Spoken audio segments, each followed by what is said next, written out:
ආයුබෝවන් සුමීර ඔෆිසියල් YouTube channel එකත් එක්ක එකතු වෙලා ඉන්න ඔබ සියලුම දෙනා ඉතාම ආදරයෙන් පිළිගන්නවා.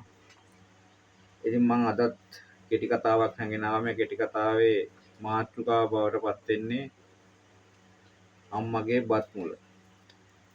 මේකත් අහලා බලන්නකෝ ඉතින්.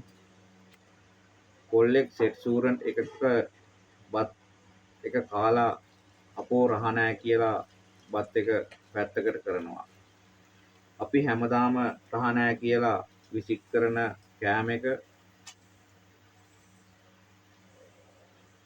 පොඩි කාලේ අම්මා බත් කටක් අනලා කවනවා.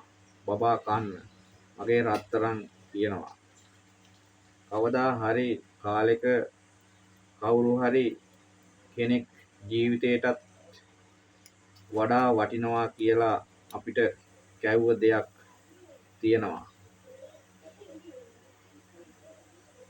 කොල්ලා ගෙදර ඇවිත් අම්මා බත් හැදුව වළඳෙන්න බත් එකක් බෙදාගෙන කඳුළු පිරුණු දෑසින් කනවා.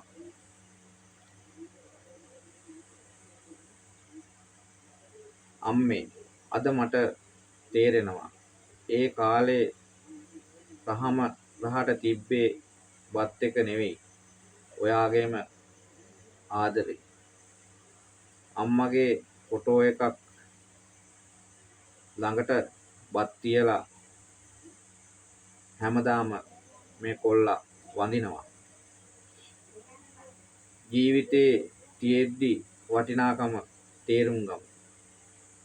සමහර බත් කටවල් ආයේ කවදාවත් හම්බ වෙන්නේ නැහැ. අපි හැමෝම අම්මට සලකමු. ඉතින් මෙන්න මේ කතාව මෙන්න මේ විදිහට අවසන් වෙනවා. ඉතින් මම මේ වගේ කෙටි කතා නැවත ඔයාලට හැංගෙන යනවා. එතකන් අදට මම මේ වීඩියෝ එකකින් සමුගන්නවා. හැමෝටම ආරාධනා කරනවා මගේ YouTube channel එකත් එක්ක දිගටම රැඳිලා ඉන්න. ඒ ඉන්න හැමෝටම ගොඩාක් ස්තුතියි. අලුතෙන් එකතු වෙන අයටත් ගොඩාක් ස්තුතියි. ඉතින් මම අදට ගිහිල්ලා එන්නම්. සියලුම දෙනාට තෙරුවන් සරණයි.